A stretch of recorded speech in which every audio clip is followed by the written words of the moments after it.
Hello बच्चों, आप लोगों का मैथमेटिक्स क्लब में स्वागत है। Welcome to mathematics club. मेरे लास्ट वीडियोस में आपने जो मेरे सारे वीडियोस थे उसमें हाइट एंड डिस्टेंस और ट्रिग्नोमेट्रिक रेशियोज के बारे में पढ़ा। आशा करता हूँ आप लोगों को चैप्टर अच्छा लगा होगा। और इसी कड़ी को आगे बढ़ाते हुए मैं क्लास 10th का सर्किल चैप्टर आपके सामने आज लेकर आया हूँ। आज इस चैप्टर को पढ़ेंगे, लेकिन उससे पहले क्योंकि आप इस सर्किल की डिटेल को थोड़ा बहुत जो आपने पढ़ा है क्लास 9th में उसको मैं रिकैप करता हूँ। थोड़ा आपका बहुत कम समय लेते जिससे कि आप इस क्लास 10th के स्टैंडर्ड के सर्किल को आसानी से समझ पाएंगे। क्योंकि एक साल हो गया तो थोड़ी बहुत चीजें हमारे माइंड से स्लिप हो जाती हैं। उसको मैं कोशिश करूंगा आपको थोड़ी सी चीजें याद आ जाए, फिर हम इस क्लास 10th के स्टैंडर्ड में पहुंच जाएंगे। ओके, तो आप सब लोग जानते हैं कि सर्किल क्या होता है। Firstly circle is the collection of all the points in a plane which are remains at a constant distance from a fixed point. It means circle बहुत सारे असंख्य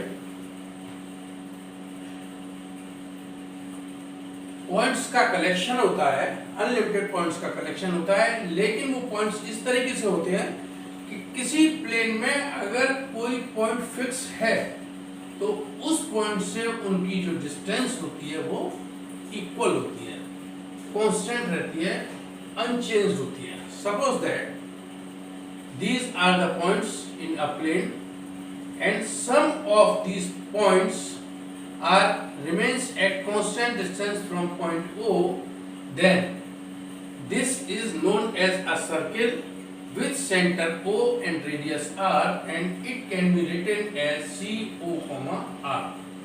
It means the circle with the center O and the radius R. R is the distance from the fixed point to the point. अब आप ये देखिए, ये R भी इसमें क्योंकि पॉइंट्स अनलिमिटेड हैं तो R भी अनलिमिटेड होगी, लेकिन R की वैल्यू आपकी फिक्स होगी। क्लियर हो गया। अब देखिए ये जो एक सर्कल है, सर्कल मींस एक रिंग टाइप से। ये 2 डायमेंशनल में होता है, वैसे कोई 2 डायमेंशनल फिगर होती नहीं, लेकिन आपके स्टैंडर्ड तक आप इसको ऐसे समझिए कि ये सर्कल है। इसको जो ये लेंथ है, सर्कुलर लेंथ है, इसको हम बोलते हैं सर्कमफ्रेंस।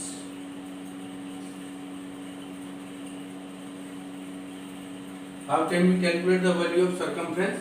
तो circumference होती है 2 पाई r, जैसा कि हम लोग पढ़ चुके हैं। इसको पेरीमीटर भी बोलते हैं, ठीक है, 2 पाई r। ओके, अब इसके बाद आता है कि सर्किल में क्या क्या चीजें होती हैं। तो देखिए फर्स्टली आप इस बात को समझिए, अगर कोई सर्किल है, मान लीजिए यही एक सर्किल है, इसको एक लाइन इस तरीके से इंटरसेक्ट करती है, इसको सेकंड बोलते हैं। The portion which remains inside the circle is called chord।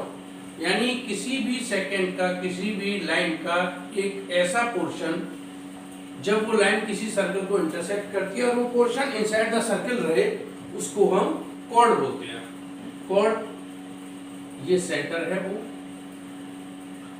अगर किसी सर्किल की सबसे बड़ी कॉर्ड के बारे में कहा जाए तो मैं शॉर्ट में बताता हूँ। वो कॉर्ड यानी एक ऐसी कॉर्ड जो सर्किल के सेंटर से होकर जाती है, और this is the longest chord of a circle.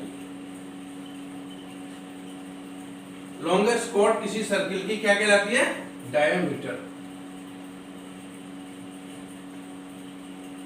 ठीक है, diameter is the longest chord of a circle. अब इसमें देखिए एक चीज आती है जिसको आपने पढ़ा होगा, टेंजेंट। What is tangent? क्योंकि हमने अभी यहां पर पढ़ाया कि ये एक लाइन थी जिसने 2 पॉइंट पर इसको इंटरसेक्ट किया तो ये कॉर्ड बन गई। लेकिन अगर एक ऐसी लाइन हो जो इसको इंटरसेक्ट न करे, इसको इंटरसेक्ट न करे, केवल एक ही पॉइंट पर टच करके निकल जाए, इस लाइन को हम बोलते हैं tangent. Means tangent is a line which only touch the circle at only one point। आप इसको टच भी बोल सकते हैं, लेकिन अगर आप ये कहें कि वो केवल एक पॉइंट पर काटती है तो भी चलेगा। क्योंकि कोई भी लाइन अगर किसी भी पॉइंट को दो पॉइंट पर काटती है तो वो उसकी कॉर्ड बन जाती है। सपोज दैट आप बिल्कुल इस तरीके से लीजिए, बिल्कुल मार्जिनल, तो भी ये कॉर्ड हो गई। लेकिन अगर एक ऐसी लाइन आए जो इसको केवल टच करते हुए चली जाती है, तो ये टेंजेंट कहलाती है। यानी tangent is a line which only touch the circle eight single point. Clear हो गया? इतनी सी चीज थी, टेंजेंट भी समझ में आ गया। इसके बाद आपको एक चीज बताता हूं, किसी भी सर्किल में इनफाइनाइट नंबर ऑफ टेंजेंट्स हो सकते हैं, बिकॉज क्योंकि इसमें इनफाइनाइट नंबर ऑफ पॉइंट होते हैं। तो कोई भी पॉइंट पर इस तरीके से टच करके कोई जा सकती है, इस तरीके से जा सकती है, इस तरीके से भी जा सकती है टच करके, ऐसे भी निकल सकती है टच करके। तो इस तरीके से इनफाइनाइट नंबर ऑफ टेंजेंट किसी भी सर्किल में हो सकते हैं। लेकिन अगर आपसे कभी ये पूछा जाए what is the number of parallel tangent in a circle, then the answer is only 2। यानी ऐसे टेंजेंट किसी सर्किल के जो आपस में पैरेलल हों, वो केवल और केवल दो ही होते हैं। क्योंकि अगर ये सर्किल का कोई टेंजेंट है और इसके बाद दूसरा टेंजेंट आप खींचेंगे तो वो इस पॉइंट पर ना आके या तो इससे बाहर आएगा या इससे अंदर आएगा। अंदर हो सकता है या बाहर हो सकता है। इस तरीके से आप खींचते चले जाइए लाइनों को, तो केवल दो ही लाइन ऐसी मिलेंगी जो आपस में पैरेलल होंगी। यही at the point of contact, तो इनको हम टेंजेंट बोलते हैं। यानी अगर आपसे कभी ये पूछा जाए how much parallel tangent can be drawn in a circle, answer is 2, because no more parallel tangent can be drawn in a circle. Okay? अब आप लोगों ने टेंजेंट समझ लिया, एक छोटा सा मैंने रिकैप लिया था, कोई ऐसी बात होती। इसके बाद आपने समझ लिया कि किसी भी एक सर्किल के केवल दो ही पैरेलल टेंजेंट्स हो सकते हैं। अब हम कॉर्ड के बारे में थोड़ा सा डिटेल में चलते हैं। कॉर्ड्स के अंदर दो तीन थ्योरम्स थी जो आपने पढ़ी थी, उसमें से एक दो थ्योरम मैं आपको बताता हूं जो कि आपके इस चैप्टर में काम आएंगी। मान लीजिए ये एक सर्किल है, इसमें एक कॉर्ड है, सर्किल का centre C, AB is a cord. Now theorem ये थी आपकी कि किसी भी कॉर्ड पर अगर हम सेंटर से परपेंडिकुलर डालते हैं तो वो इसको दो इक्वल पार्ट्स में डिवाइड करती है। Suppose that C be the center of the circle and AB be the chord, and when we draw a perpendicular from C on AB, it intersects AB on M. To prove this theorem, join CA and CB. अब आपको ये equal parts में divide करना है, तो इसका मतलब अगर हम CAM और CBM को कॉन्ग्रुएंट ट्रायंगल प्रूफ करते हैं तो हमारी ये प्रॉब्लम अपने आप सॉल्व हो सकती है। तो ये बहुत शॉर्ट में जल्दी चलते हैं। ट्रायंगल ACM में लीजिए, ACM, CM equal to CM common side है, AC इक्वल टू BC या CB ये रेडियस है, ठीक है। एंगल CMA बराबर एंगल CMB ये 90 डिग्री, यानी इसके तरीके से दो साइड आपकी बराबर होगी और एक एंगल बराबर होगी। यानी LCS क्राइटेरियन और कॉन्ग्रुएंसी से अगर आप देखें तो दोनों ही ट्रायंगल कॉन्ग्रुएंट हो गए। अगर दोनों ट्रायंगल कॉन्ग्रुएंट हो गए तो AM बराबर BM congruent part of the congruent triangles हो गया, नहीं हो गया? इसका मतलब क्या हुआ कि किसी भी सर्किल के सेंटर से अगर उसकी कॉर्ड पर परपेंडिकुलर डाला जाता है तो जो परपेंडिकुलर लाइन होती है या जिस पॉइंट पर वो परपेंडिकुलर डाला जाता है कॉर्ड के, वो उस कॉर्ड को बराबर भागों में बांटता है, यानी इक्वली बाइसेक्ट करता है। ये हो गई एक छोटी सी थ्योरम और थी जो मुझे याद आ गई, वो बताता हूँ आपको। एक सर्किल है, सर्किल में अगर कोई दो कॉर्ड इक्वल लेंथ की हैं, मान लीजिए ये दो कॉर्ड हैं AB CD, इनकी लेंथ इक्वल है। क्लियर? यहां से परपेंडिकुलर डालिए। अब आपसे एक कहेगा कि अगर किसी एक ही सर्किल की दो कॉर्ड आपकी इक्वल हैं तो उनकी जो डिस्टेंस है फ्रॉम द सेंटर वो भी बराबर होगी। ओ से परपेंडिकुलर डाल दिया एबी और सीडी पर, जो कि एम और एन पॉइंट पर काटता है। ये 90 डिग्री दिया हुआ है। ओ एम बराबर ओ एन प्रूफ करना है आपको। ओ एम बराबर ओ एम। ठीक है, यहां से इसको मिला दीजिए, यहां से इसको मिला दीजिए। इन दोनों ट्रायंगल्स में देखिए ये क्या है, रेडियस। ठीक है, ये एंगल 90 डिग्री, ये बराबर हो गया।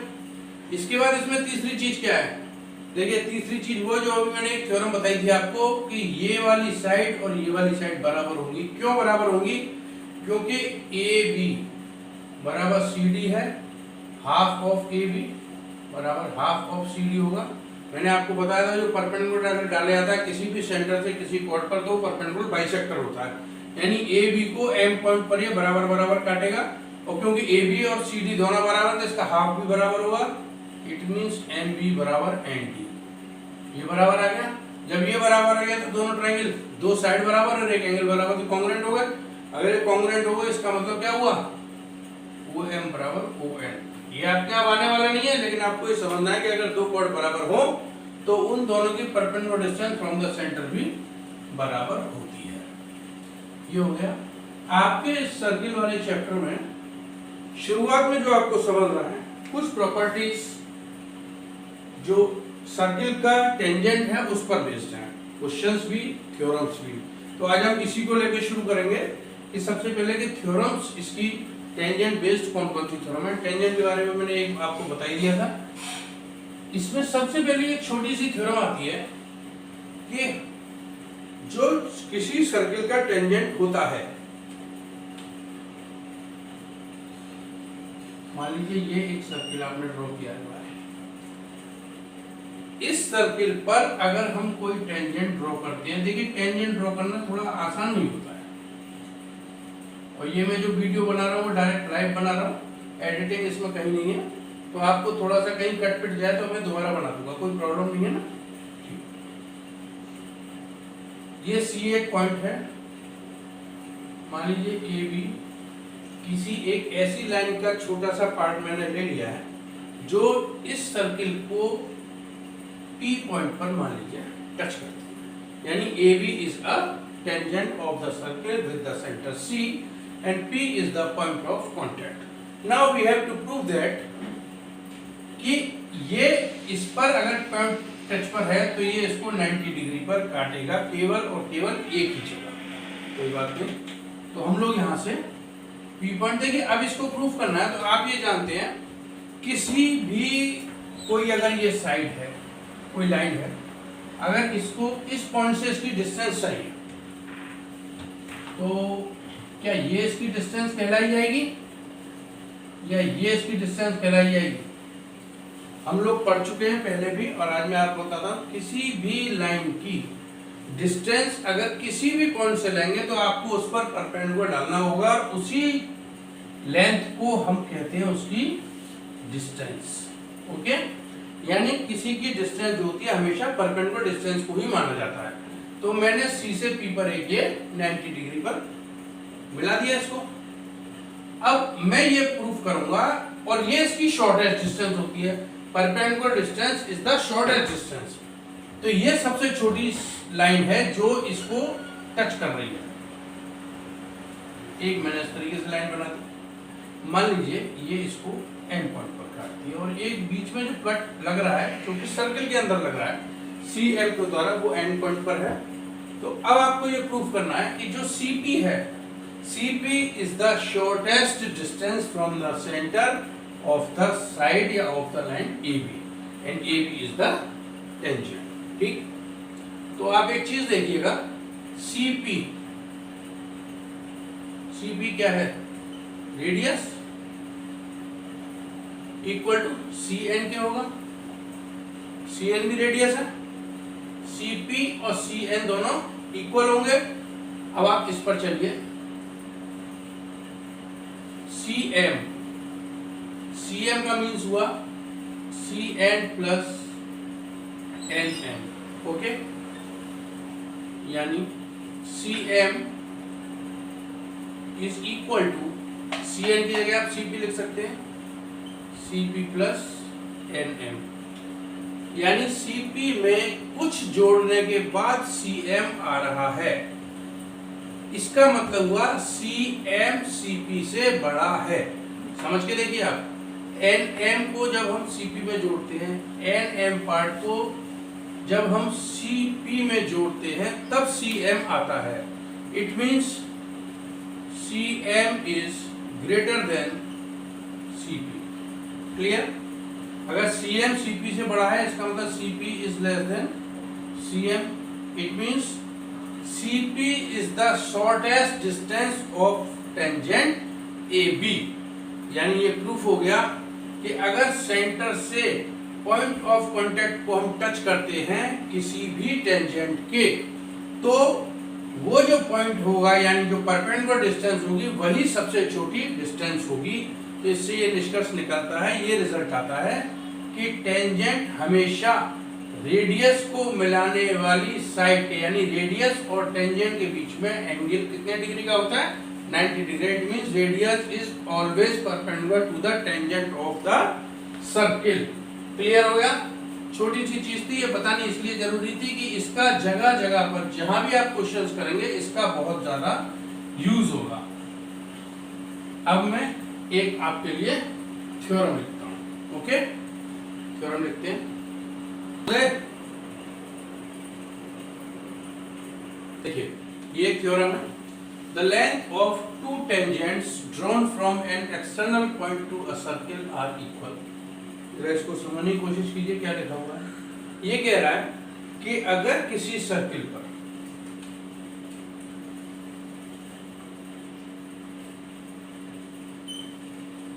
ये एक सर्किल है, इस सर्किल पर एक्सटर्नल पॉइंट से अगर टेंजेंट खींचे जाते हैं,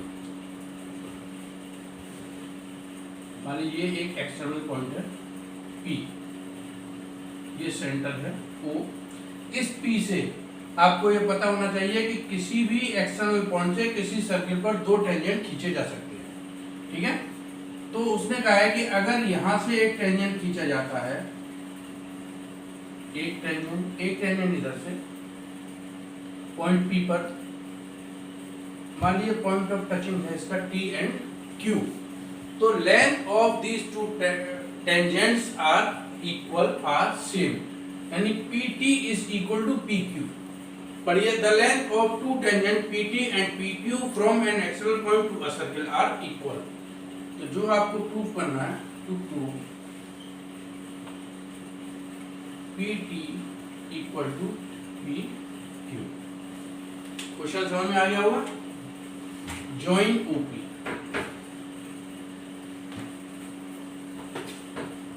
TO एंड TQ को मिलाया। इससे पहले मैंने आपको बताया था कि जब रेडियस पॉइंट ऑफ कांटेक्ट को मिलाती है तो 90 डिग्री पर होती है। दोनों के ही केसेस में होगा। OT इसकी रेडियस है, मान लीजिए ये R है।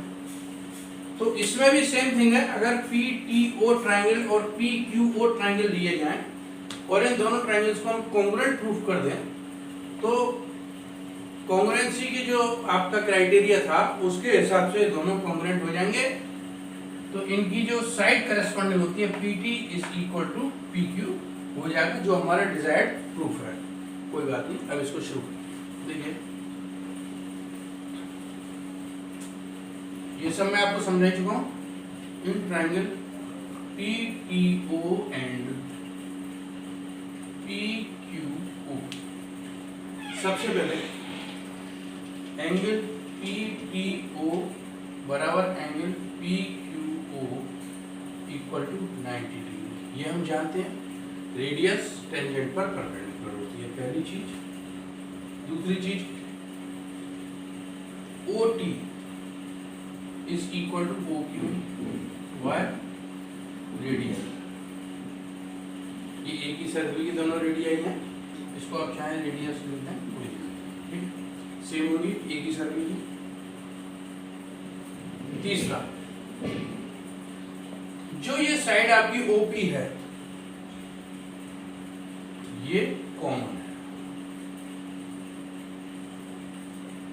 ठीक है, इन तीन प्रॉपर्टीज से यानी SAS क्राइटेरियन ऑफ कॉन्ग्रुएंसी से आप इसको देखेंगे तो हम ये प्रूव कर चुके हैं कि दोनों ट्रायंगल्स जो हैं यानी triangle PTO is congruent to triangle PQO। और अगर ऐसा किसी भी क्वेश्चन में प्रूव कर देते हैं तो इसका मतलब होता है जो उसके congruent part of the triangles होते हैं वो सेम होते हैं, यानी PT is equal to PQ हो जाएगा। PT और PQ ही दोनों टेंजेंट्स की लेंथ थी, तो ये दोनों इक्वल हो गया। The length of two tangent drawn from an external point to a circle are equal. और हम लोग इसको प्रूव कर चुके हैं, आपने देख लिया। अब हम अपनी अलग एक नई थ्योरम के लिए आएंगे। आप इसको एक मिनट के लिए जरा देख लीजिए, ठीक है, समझ में आ गया होगा, कहीं कोई परेशानी नहीं है। ओके, ठीक, ओके।